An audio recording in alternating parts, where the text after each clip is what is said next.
Hello दोस्तों, ubiquitous study में आपका स्वागत है। आज की करंट न्यूज है, ग्लोबल बिग कैट्स समिट 2026 की मेजबानी किस देश के द्वारा की जाएगी? तो इसका सही उत्तर हो जाएगा भारत के द्वारा की जाएगी, यानी कि ऑप्शन ए इसका सही हो जाएगा। आइए इसको हम लोग डिटेल्स में देख लेते हैं। दोस्तों, ग्लोबल बिग कैट्स समिट 2026 की मेजबानी भारत करेगा। वहीं पे अगर हम बिग कैट्स समिट की बात करें तो यह पहली बार होने जा रहा है जिसकी मेजबानी भारत करेगा। और दोस्तों, इस समिट की अभी कोई ऑफिशियल डेट नहीं आई है। संभावना यही है कि 2026 साल के लास्ट यानी कि अक्टूबर नवंबर में जो है इस समिट के होने की संभावना है। वहीं पे दोस्तों, ग्लोबल बिग कैट्स समिट 2026 का ऐतिहासिक अंतर्राष्ट्रीय सम्मेलन है जिसकी घोषणा भारत सरकार ने अपने केंद्रीय बजट 2026-27 में भी की है।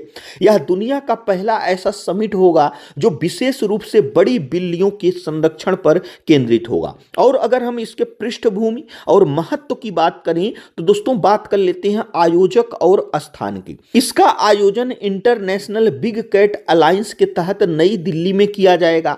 IBCA यानी कि इंटरनेशनल बिग कैट अलायंस की अगर हम बात करें तो इसकी शुरुआत भारत सरकार ने अप्रैल 2023 में प्रोजेक्ट टाइगर के 50 वर्ष पूरे होने पर की थी। यानी कि यह जो इंटरनेशनल बिग कैट अलायंस है इसकी शुरुआत भारत सरकार के द्वारा जो है 2023 में की गई थी। वहीं पे अगर हम इसके उद्देश्य की बात करें तो दोस्तों इस समिट का मुख्य लक्ष्य दुनिया की 60 प्रमुख बिग कैट्स बाघ, शेर, तेंदुआ, हिम तेंदुआ, चीता, जगुआर और प्यूमा के संरक्षण के लिए वैश्विक सहयोग को मजबूत करना है।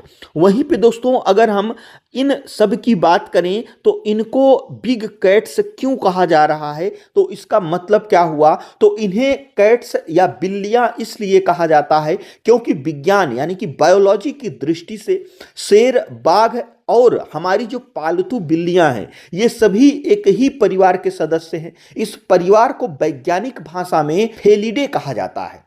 एक परिवार के सदस्य क्यों हैं तो इनमें कुछ समानताएं हैं, इसलिए इनको जो है एक फैमिली कहा जाता है। तो इसमें क्या समानताएं हैं, तो जैसे इनका जो DNA होता है लगभग 9 to 95% तक जो है मैच करता है और इनकी जो शारीरिक बनावट है आप लोग देखेंगे एक जैसी है और व्यवहार में भी दोस्तों इनके बहुत सारी समानताएं हैं, इसीलिए इनको एक फैमिली के कहा जाता है। ओवरऑल अगर देखा जाए तो ये सभी एक ही पूर्वज की संतानें हैं, बस समय के साथ विकास क्रम में कुछ का आकार विशाल हो गया और कुछ छोटी रह गई।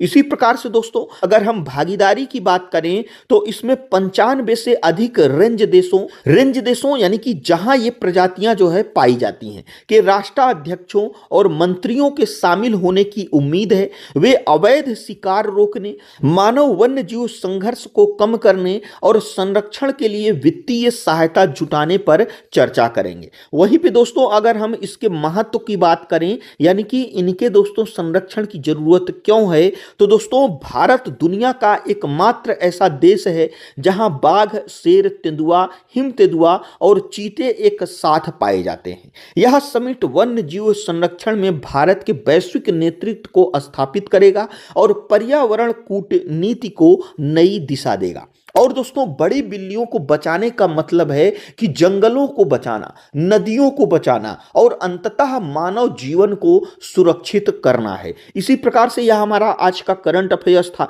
जो हमारा आज का क्वेश्चन है वह है, हाल ही में स्वर्ण पदक जीतने वाली मीनाक्षी हुड्डा और नुपुर का संबंध किस खेल से है? तो इसमें से कौन सा ऑप्शन सही है हमें कमेंट बॉक्स में जरूर बताइएगा। और दोस्तों यदि वीडियो यूजफुल लगा हो तो हमारे चैनल को जरूर सब्सक्राइब करिएगा। वीडियो देखने के लिए आपका बहुत बहुत धन्यवाद।